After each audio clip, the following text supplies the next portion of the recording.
तुरंत उनके ऊपर व्यक्तिगत आरोप लगाना शुरू कर दिया, जबकि कांग्रेस के कैंडिडेट कोई डिक्लेयर हुए नहीं थे। जी। न्यूज़ अड्डा में आप सभी का स्वागत है। आज मेरे साथ हैं नेता प्रतिपक्ष जयराम ठाकुर। ठाकुर साहब, स्वागत है आपका द न्यूज़ अड्डा में। सर, सबसे पहले हम देख रहे हैं कि लोकतंत्र का इतना बड़ा पर्व चल रहा है और हिमाचल प्रदेश में पहली बार देखा गया है कि इस चुनावों के दौरान बड़ी अभद्र भाषा का प्रयोग किया गया है दोनों ही पार्टियों के द्वारा, चाहे भाजपा है चाहे कांग्रेस है। इस तरह की भाषा का प्रयोग कभी भी चुनावों में, खासकर हिमाचल जैसे शांतिप्रिय प्रदेश में नहीं देखा गया है। आप इन्हें कैसे देखते हैं? ये परिवर्तन, ये बॉलीवुड का तड़का क्यों लग गया है प्रदेश में? देखिए, आमतौर पर जब चुनाव का ये दौर होता है थोड़ी बहुत तल्खी तो होती ही है, लेकिन जो तल्खी होती है वो कभी व्यक्तिगत आरोप प्रत्यारोप पर नहीं जानी चाहिए, ये मेरा मानना है। जी। चुनाव की कैंपेन व्यक्तिगत मुद्दों पर नहीं, जो चुनाव के मुद्दे हैं, विकास के मुद्दे हैं, पार्टी के मुद्दे हैं, उन मुद्दों पर चुनाव लड़ा जाए तो ज़्यादा बेहतर रहेगा। इसलिए आप लोगों ने देखा होगा कि हमारे देश के प्रधानमंत्री नरेंद्र मोदी जी का आपने देखा, उनका एजेंडा बिल्कुल साफ, स्पष्ट, सीधा, जो 10 साल में काम किया है वो आपके सामने है। जिक्र करेंगे आने वाले समय में हमको क्या करना है उसका जिक्र करेंगे। देश को हमने कहाँ कैसे कैसे आगे बढ़ाया, किस प्रकार से परिस्थितियाँ थी और उन परिस्थितियों के दौर में से भारत को आज बाहर निकाला, तो उन सारी चीज़ों का जिक्र होता है। लोग इन चीज़ों से बहुत प्रभावित भी होते हैं, उन चीज़ों का लाभ भी रहता है, विजन भी रिफ्लेक्ट होता है और आपने जो काम किया है उसका भी जिक्र होता है। लेकिन जो खास तौर से हम देख रहे हैं कि कुछ जगह यहाँ हिमाचल प्रदेश में मैंने इस बात को देखा विशेष तौर से, अगर हम मंडी पार्लियामेंट काउंसिल की अगर बात करें, कैंपेन अभी शुरू नहीं हुआ था, शुरुआत कांग्रेस पार्टी ने किया। जैसे ही पार्टी की कैंडिडेट यहाँ पर घोषित हुई तो तुरंत उनके ऊपर व्यक्तिगत आरोप लगाना शुरू कर दिया, जबकि कांग्रेस के कैंडिडेट कोई डिक्लेयर हुए नहीं थे। जी। वो बहुत देर से हुए। जी। तो उससे हमको अंदाजा लग गया कि कांग्रेस मुद्दों पर चुनाव नहीं लड़ना चाहती है। 16 महीने हिमाचल प्रदेश में कांग्रेस पार्टी की सरकार रही, उस पर बात नहीं करना चाहती है। वो कीचड़ उछाल करके, गंदगी फैला करके ऐसे नीचे जो है इस तरह से माहौल खराब करना चाहती है, जिससे लोग उनको जो है उस काम के बारे में न पूछ सके जो काम आपको 15-16 महीने पहले सरकार बना करके सौंपा था। तो ये देखा मैंने कांग्रेस की एक स्ट्रेटजी है। लेकिन हमारा मानना सीधा कि हम सीधा मोदी जी के नेतृत्व में, चुनाव देश का है, देश की सरकार बनेगी, देश के प्रधानमंत्री बनेंगे और मोदी जी हमारे पास सीधा एक नाम, ऐसा नाम है जिसके बारे में कहीं चर्चा ही नहीं, कोई नहीं कहता है, कोई पार्टी नहीं आज की तारीख में कहती है कि दूसरी पार्टी की कोई सरकार बनेगी, दूसरी पार्टी का कोई प्रधानमंत्री का जिक्र ही नहीं है। और इसलिए नहीं है क्योंकि उन्होंने काम पर फोकस किया, मुद्दों पर राजनीति नहीं। फिर हुआ क्या? हुआ तो यही ना सर कि अगर उन्होंने कीचड़ उछालना शुरू किया तो आपने भी वापस कीचड़ उछाल दिया। नहीं, देखो, हम जहाँ तक मेरी बात है, मैं तो व्यक्तिगत रूप से इस बात को कहता हूँ कि हमने कभी इस तरह का बोला, लेकिन उसके बावजूद भी जिसके खिलाफ बोला जाता है वो रिटेलिएट हो ही जाता है। आखिरकार इंसान होता है तो बात करते करते बात हो ही जाती है। लेकिन मेरा अभी तक भी मानना है दोनों पक्षों को मुद्दों पर बात करनी चाहिए, दोनों पक्षों को मुद्दों पर बात करके लोगों के बीच में जाना चाहिए, लोग तय करेंगे। चलिए ये भी बात देख लेते हैं। अब जैसे बात उम्मीदवारों पर ही आ गई है, कैंडिडेट्स पर ही बात आ गई है, तो कंगना के जो लोगों में बीच में जो छवि कंगना रनौत की है, जो आपकी उम्मीदवार है, वो यही बोलते हैं कि अपने संयम खो देती हैं अपनी जुबान के ऊपर और कुछ ऐसी बातें बोल देती हैं जो आए दिन चर्चा का विषय बन जाती है और भाजपा को उन्हें डिफेंड करना पड़ता है। तो कोई उन्हें इस तरह की बात समझाने वाला नहीं है भाजपा में कि क्या बात करनी है, क्या नहीं करनी है? नहीं, देखिए, आप देखिए, जब से कंगना जी को टिकट दिया है, टिकट देने के बाद आज की तारीख में उनकी बातचीत में, उनके भाषण में, उनके संबोधन में, उनके साथ इसमें बहुत परिवर्तन भी लोगों ने देखा है। क्योंकि स्वाभाविक रूप से फिल्म इंडस्ट्री से आकर के राजनीतिक यहाँ के हालात को, यहाँ की परिस्थितियों को लेकर के एकदम हम किसी को भी बोले, अगर हम भी कहीं दूसरी फील्ड में जाएं तो हमें भी कठिनाई आती है। तो स्वाभाविक रूप से इस तरह की बातें थी, लेकिन बहुत सारी बातें पार्टी के नेतृत्व ने उनके ध्यान में लाई और उसके बाद वो अच्छा काम कर रही है। इस बात में कितनी सच्चाई है ठाकुर साहब की विपक्ष आए दिन ये बात करता रहता है प्रेस कॉन्फ्रेंसेस में भी किसी हर एक माध्यम से कि कंगना रनौत जो हैं वो भाजपा पे बड़ी हावी हो गई हैं, प्रदेश भाजपा पे वो किसी भी नेता की बात नहीं सुनती हैं और आपका नाम भी लेते हैं कि वो आप पर भी हावी रहती हैं और पूरे भाजपा पर, प्रदेश भाजपा पर हावी रहती हैं और कोई उन्हें कुछ बोल ही नहीं सकता है। वो इतना उन्होंने अपना इस तरह से हावी क्यों, क्या देखिए, मैं इन सारी बातों रीजंस को क्या रहे? सिरे से खारिज करता हूँ। भारतीय जनता पार्टी आज देश की नहीं दुनिया की सबसे बड़ी पार्टी है। हमारी पार्टी पर कोई हावी नहीं हो सकता है। हमारी पार्टी आज इतनी मजबूत है, इतना सक्षम हमारा नेतृत्व है, इतना हमारा पार्टी का नेतृत्व मजबूत है। पार्टी को कोई नहीं, वो पार्टी पर हावी नहीं देना हुई एक बात है, लेकिन आप लोगों पर हावी हो गई है। नहीं, देखिए बिल्कुल नहीं, मैं आपको बता रहा हूँ, करता ही नहीं। जहाँ पार्टी तय करती है वो उनको करना होता है कैंडिडेट के होने के नाते, लेकिन फिर भी उसके बावजूद भी इस तरह का एक बनाया गया है। मैं समझता हूँ कि अनावश्यक रूप से ये सारी चीजें हैं। पार्टी बहुत बड़ी है, पार्टी व्यक्ति से बहुत ज्यादा बड़ी है और पार्टी का नेतृत्व, पार्टी के चाहे कैंडिडेट हो चाहे पार्टी का कोई भी, मैं भी हूं तो पार्टी का नेतृत्व मुझे कहता है मैं उसको करता हूं।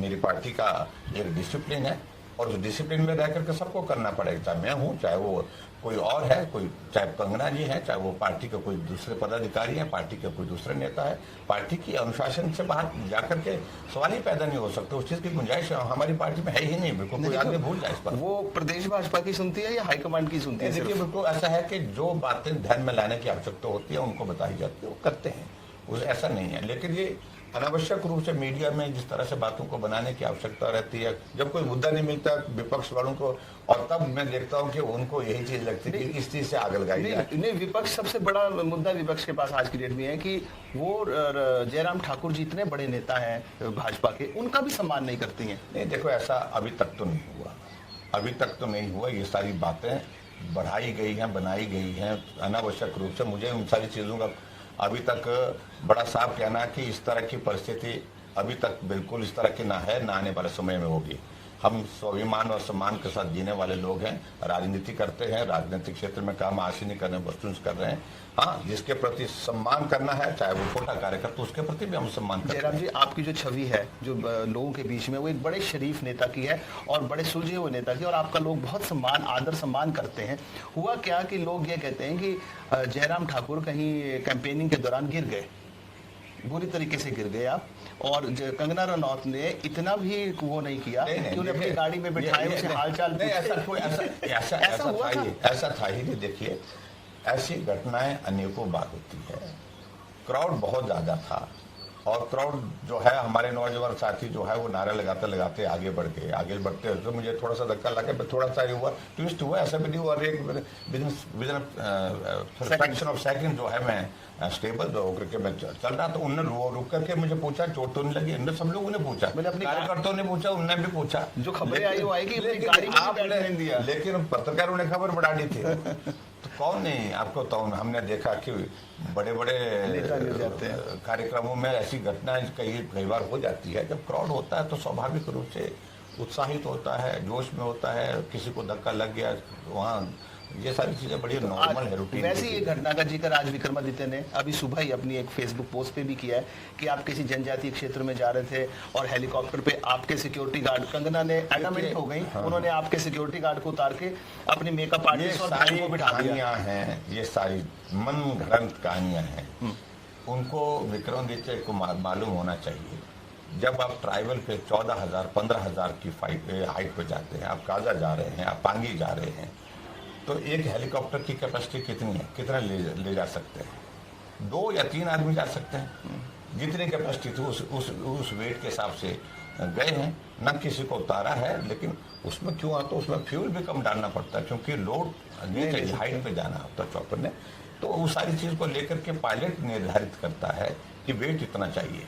और मैं इस बात को लेकर कोई क्लैरिफिकेशन देने की आवश्यकता नहीं है, ये कहीं हुआ ही नहीं है, ना कोई बात हुई, ना कोई चर्चा हुई।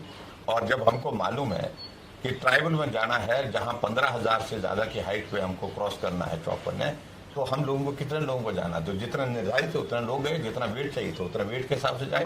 चाहे विक्रमादित्य भी जाते होंगे, मुख्यमंत्री भी जाते होंगे। जब मैं मुख्यमंत्री था तब भी हम ऐसे ही करते थे। स्टाफ नहीं जा पाता तो था। आप सारी जो सिचुएशन है इसका ठीकरा भी अब कहीं ना कहीं आप पर फोड़ा जा रहा है कि आपने अपने ही जो नेता थे, कुछ कैबिनेट मिनिस्टर्स थे जो वहां से जो जिनके वो चुनाव क्षेत्र थे, उनका आपने करियर जो है वो दांव पे लगा दिया है। क्या ये सही है? देखिए, एक बात तो आप मान के चलिए कि राजनीति में कई बार इस तरह की परिस्थितियां होती हैं और उन परिस्थितियों में पार्टी का नेतृत्व कोई निर्णय करता है, वो निर्णय हट करके होता है। और यही मानकर चलना चाहिए कि हिमाचल प्रदेश में इस तरह की परिस्थिति रही और इसलिए निर्णय हट करके हुआ है। जिन विधायकों की जो 5 वर्ष के लिए चुने गए थे, उनकी सदस्यता 14 महीने में चले गई विधानसभा की, और सदस्यता इसलिए की गई क्योंकि उनने हमारा समर्थन किया। कांग्रेस से दुखी होकर के, कांग्रेस के नेतृत्व से जलील होकर के, परेशान होकर के कदम उठाया उन्हें जी। और जब उनकी सदस्यता समाप्त हुई तो एक एथिक्स के मुताबिक पार्टी ने ऐसा विचार किया कि इनको पार्टी का टिकट देना चाहिए, क्योंकि 5 साल के लिए चुने गए थे और हमारी वजह से हमको समर्थन करने के कारण जो है वो उनकी सदस्यता समाप्त हो गई, उनको मदद करनी चाहिए, उनको टिकट दिया गया। और मैं इस बात को कहता हूँ, ठीक है, नाराजगी होती है, जो एस्टेब्लिश्ड लीडरशिप होती है हमारी, थोड़ी स्वाभाविक रूप से नाराजगी क्यों नहीं होती है, लेकिन फिर भी उसके बावजूद सब लोगों से बात हुई, चर्चा हुई, और उसके बाद चर्चा होने के बाद अधिकांश लोग उन पर सक्रिय होकर के काम कर रहे हैं, खुला काम कर रहे हैं, मदद कर रहे हैं, और पार्टी की जीत को सुनिश्चित करने के लिए कोई कसर नहीं छोड़ रहे। कोई रिजेंटमेंट आप कहते हैं कैसे नहीं है? नहीं, इस तरह की बात नहीं। ठीक है, शुरू में होता, रिएक्शन होता थोड़ा बहुत, लेकिन अब नहीं है। तो आप जो जीत के आप दावे कर रहे हैं, जो आप बोलते हैं कि 4 तारीख को हमारी सरकार बनेगी, कांग्रेस की सरकार खत्म हो जाएगी, इस कॉन्फिडेंस के पीछे क्या दावा है आपका? आप कैसे कहते रहे हैं कि 4 कॉन्फिडेंस की बजाय है, देखिए, नैतिकता कांग्रेस पार्टी के पास रही है क्या सत्ता में रहने की? जो बहुत प्रचंड बहुमत होने के बावजूद भी, बहुत बड़ा बहुमत होने के बावजूद राज्यसभा की सीट हार गई। एक तरह से 43 सीटों पर वो थे और वो उसके, हम तो 25 थे, उसके बावजूद राज्यसभा की सीट आई। नैतिकता है क्या कि उनको सत्ता में रहना चाहिए क्या?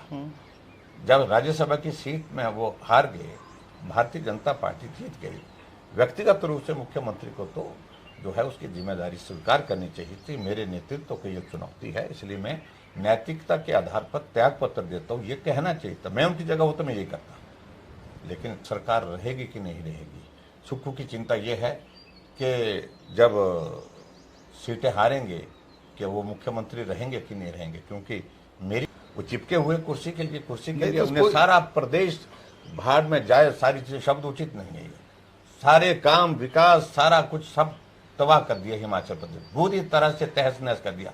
सरकार बचाने में लगे हुए, सरकार बचनी चाहिए, सरकार बचनी चाहिए, कुर्सी बचनी चाहिए। तो क्या करोगे उस कुर्सी का, जहाँ प्रदेश का सत्यानाश कर दिया? तो कोई ऐसे थोड़ी छोड़ेगा सर कोई? नहीं, देखो, कुर्सी छोड़ने का विषय नहीं, मैं ये कह रहा हूँ कि नैतिकता आखिरकार कहीं तो होती है ना। नैतिकता के आधार पर उनको त्याग पत्र देना चाहिए था और नहीं दिया। अब आप दो बजट पारित करने के लिए उनको 15 विधायक जो सस्पेंड करने पड़े, इसलिए करने पड़े कि बहुमत नहीं था उनके पास। तो ऐसे में आने वाले समय के लिए हम कह रहे हैं कि बहुत बड़े तर्क के साथ कह रहे हैं। 6 विधायकों ने अभी चुनाव का वो फेस कर रहे हैं, 3 निर्दलीय विधायकों ने त्याग पत्र दे रखा है। अगर ये 9 के 9 उपचुनाव एक साथ होते तो सरकार अभी इसी परिणाम के साथ निकल जाती और कांग्रेस पार्टी सत्ता से बाहर हो जाती। अब टेक्निकल ग्राउंड पे उन्हें चीजें रखी, लेकिन टेक्निकल ग्राउंड पे कितना लंबा खींच पाएंगे? इनके 6 सीपीएस के जो बनाए हुए जो विधायक, उनका फैसला तो उनका फैसला हाई कोर्ट की ओर से आने वाला है। और जो डिले हुआ है, और मैं उस पर टिप्पणी नहीं करना चाहता हूँ, मामला कोर्ट में है, लेकिन दुर्भाग्यपूर्ण है जिस तरह से उस मामले को हैंडल किया जा रहा है और सरकार सारी चीज़ों को मैनिपुलेट की जा रही है, ये हकीकत है, इसमें कोई दो राय थोड़ी है। लेकिन फिर भी हमें इस बात को लेकर के ये सरकार का भविष्य नहीं है और लोगों के मन से उतर गई है, दिल से उतर गई है, बहुमत से उतर गई है, तो इसलिए ये सरकार जाना तय है। कब जाना है, ये सारी चीज़ें बहुत लंबे समय तक नहीं चलाई जा सकती। सुक्खू जी ने आप पर भी आरोप लगाया है कि आप प्रदेश के बड़े नेता हैं भाजपा के, लेकिन आप मंडी संसदीय क्षेत्र तक सीमित होकर रह गए हैं, सिर्फ कंगना के लिए कन्वेंसिंग कर रहे हैं। मेरी पार्टी का एक काम करने का एक तरीका है, हमको असाइनमेंट जिस प्रकार से देते हैं उस प्रकार से काम करते हैं और पार्टी की ओर से जो तय हुआ, मैं आपकी जानकारी के लिए, मैं 4 दिन उधर चंबा डिस्ट्रिक्ट में रहा, मैं 2 दिन कांगड़ा डिस्ट्रिक्ट में रहा, मैं 5 दिन शिमला कॉन्स्टिट्यूंसी में, शिमला पार्लियामेंट्री कॉन्स्टिट्यूंसी में होकर के आया हूँ, और उसके बाद अब मंडी पार्लियामेंट्री कॉन्स्टिट्यूंसी में फोकस कर रहा हूँ। कल मोदी जी का कार्यक्रम है, प्रधानमंत्री जी के कार्यक्रम के बाद परसों मेरे जो है वो 3 कार्यक्रम जो है हमीरपुर पार्लियामेंट्री कॉन्स्टिट्यूंसी में है। ऐसा नहीं है, देखिए ये सारी कहानियां बनाने के लिए बनाई जाती है अनावश्यक रूप से, लेकिन हकीकत है हम सब जगह काम कर रहे हैं। हाँ, मंडी पे फोकस करना चाहिए, सबको लगता है कि मंडी में हम काम करें, पार्टी को मजबूत करें और जीत को सुनिश्चित करें, उसके लिए लगे हैं। ऐसा भी खबरों में आ रहा है कि अभी आपकी कोई मीटिंग हुई थी, हाई कमांड ने आपको ऊपर से कहा है, भाजपा का जो केंद्रीय नेतृत्व है और हाई कमांड है, उन्होंने आपसे कहा है कि आपने ये जो चुनाव है, लोकसभा का चुनाव है, इसको बिल्कुल स्टेट का चुनाव बना दिया है। लोकसभा का इलेक्शन है, इसमें मोदी और मोदी के जो विकास है उसके मुद्दों की बात हो रही थी, लेकिन वो इतनी लड़ाई, वो आपने बिल्कुल जमीनी स्तर का इसको छोटा सा चुनाव बना दिया। ऐसा है कुछ? नहीं, इस तरह की तो बिल्कुल भी नहीं है। देखिए, चुनाव मोदी जी का के नेतृत्व में हो रहा है, चुनाव देश का है। पहला बड़ा मुद्दा तो देश में मोदी जी के 10 वर्ष के कार्यकाल, इसी पर हम बोल रहे हैं, और आने वाले समय में देश के लिए मोदी जी का विजन, इस पर हम बोल रहे हैं। और मजबूत नेतृत्व मोदी जी के कारण भारत की इस यात्रा को, विकास यात्रा को, इसका हम जिक्र कर रहे हैं। और उसके बाद जहां हल्के फुल्की बातें जो प्रदेश की जिक्र करने, क्योंकि कांग्रेस की स्ट्रेटजी है कि हम नीचे आए, वो इसी बात को लेकर के लगे हैं प्रदेश के मुद्दे पर। जहां उनको जवाब देना होता है वो देते हैं। हाँ, स्वाभाविक रूप से गारंटी पर बात होती है तो करते हैं। विक्रमादित्य से हमारी कल ही बातचीत हुई, वो बोलते हैं जी कंगना रनौत जो है आज की डेट में जयराम जी के गले की फांस बन गई हैं, और उनकी अगर वो हारती हैं तो उनका अपना पॉलिटिकल करियर जो है वो दांव पे लग जाएगा। देखिए, मैं इस बात को लेकर के बड़ा स्पष्ट करना चाहता हूं कि किसी के हारने या जीतने से, ठीक है, पार्टी में लाभ नुकसान होते हैं, जीतने से लाभ होता है, हारने से नुकसान होता है, इसमें दो राय नहीं। लेकिन मैं कभी भी इस तरह से किसी की हार को, किसी की जीत को अपने भविष्य के साथ नहीं जोड़ता हूं। मैं पार्टी का समर्पित कार्यकर्ता हूं, ईमानदारी से काम किया है। आज तक के राजनीतिक कैरियर में कोई उंगली उठा करके हमको कह नहीं सकता कि इन्होंने पार्टी के हित में काम नहीं किया। पार्टी के लिए काम किया, डेडिकेशन के साथ। कोई भी होता है, यहाँ पे कैंडिडेट होता तो हमने पार्टी के लिए काम करना था। पार्टी ने तय किया रामस्वरूप जी के लिए। सब लोगों ने उस वक्त बड़ा शोर डाला, कहा कि ये तो 4 लाख वोट से हारेंगे, लेकिन मैं चुनाव प्रभारी था। मुझे राजनाथ सिंह जी ने कहा कि जयराम, तुम चुनाव नहीं लड़ रहे तो चुनाव लड़ाने की और जिताने की जिम्मेवारी आपकी। हमने काम किया, और वीरभद्र सिंह सत्ता में रहते हुए पत्नी चुनाव लड़ रही थी मंडी से उनकी, प्रतिभा सिंह, 2014 की बात कर रहा हूं मैं, और रामस्वरूप जी को जिता करके भेजा हमने। 2019 में वही रामस्वरूप जी जिस पर तमाशा करते थे, हंसते थे लोग कि भी क्या कैंडिडेट लाए, कि इतना बहुत बातें करते थे उनके, ऐसे लोग ऐसे चर्चाएं करने की कोशिश करते थे, लेकिन वो समर्पित कार्यकर्ता था। और उनका कार्यकर्ता है, आओ काम करेंगे, डट करके काम करेंगे। और 4,05,000 वोट, जहां बड़े बड़े नेता, वीरभद्र सिंह जी भी लड़े, और सुखराम जी भी रहे, बड़े बड़े नेता रहे, लेकिन 4,05,000 वोट से कोई नहीं जीता था। तो इसलिए ये सारी चीजें हैं, इसलिए लोग हमको बहुत स्नेह देते हैं, मुझे व्यक्तिगत रूप से, पार्टी के कार्यकर्ता के नाते, पार्टी के नेता के नाते। यहाँ की बात नहीं, पूरे प्रदेश भर में, और जिसका ऋण मैं चुकता नहीं कर सकता हूँ पार्टी के अपने साथियों का।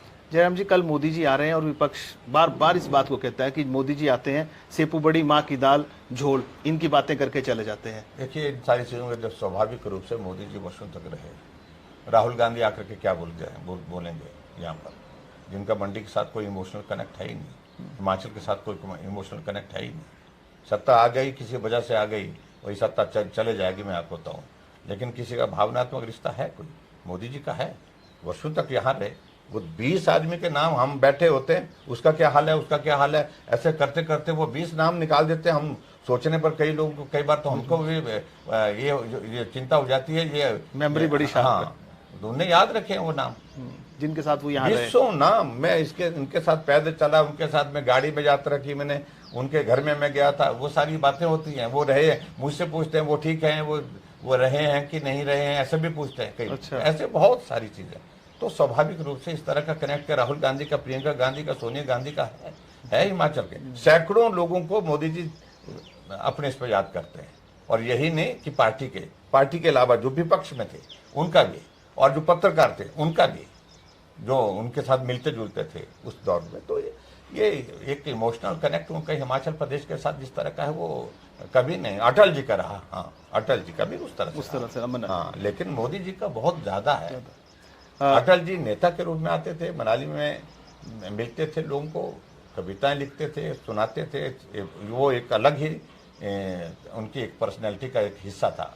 लेकिन मोदी जी तो गांव में चले होते थे, कभी चढ़ रहे हैं, कभी उतर रहे हैं, पैराग्लाइडिंग कर रहे हैं, राफ्टिंग कर रहे हैं, ऐसी अनेकों चीजें हैं। तो उनके लिए तो हिमाचल जो है वो अलग तरह का एक ऐसा ये है कि जहाँ अपनत्व का एक भाव महसूस होता है। हाँ, ये बात लोग उठा रहे हैं कि वो हिमाचल को अपनत्व का भाव रखते हैं, या कहते हैं हिमाचल मेरा दूसरा घर है।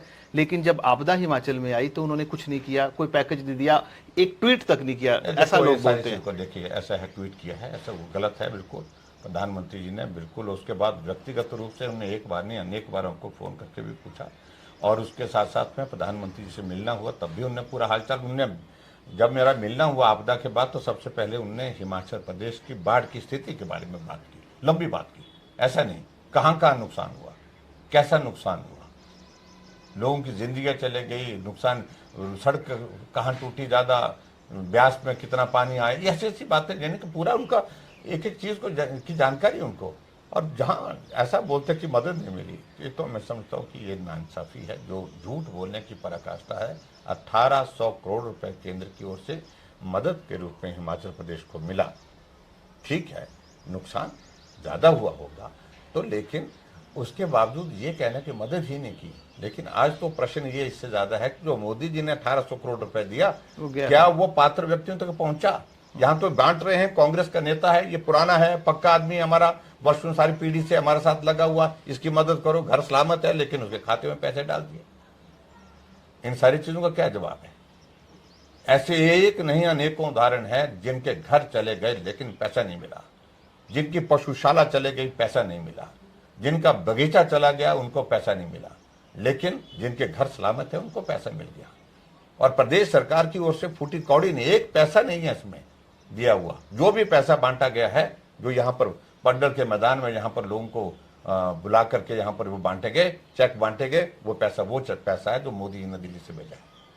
ठीक है जयराम जी, अब इस मुलाकात, चलिए सर, अब इस मुलाकात को खत्म करते करते अब चुनावों को मात्र 9 दिन रह गए हैं, कैसे देखते हैं आप, क्या स्थिति रहेगी? क्योंकि लोग बोल रहे हैं कि कांगड़ा और हमीरपुर तो आपका स्ट्रॉन्ग कैंडिडेट्स हैं और आपको लगभग लोगों ने आपको 2 सीटें दे दी हैं, लेकिन मंडी और शिमला को लेकर अभी तक सामंजस्य बना है। लोग कहते हैं कि 2-2, 3-1, या आप कैसे देखते हैं? देखिए, मैं इस बात को बड़ा साफ कहना चाह रहा हूँ कि चुनाव है, चुनाव की नज़र से हम देख रहे हैं, हम पूरी ताकत लगा रहे हैं, चाहे हमीरपुर है, चाहे वो कांगड़ा है, चाहे वो मंडी है, चाहे वो शिमला है।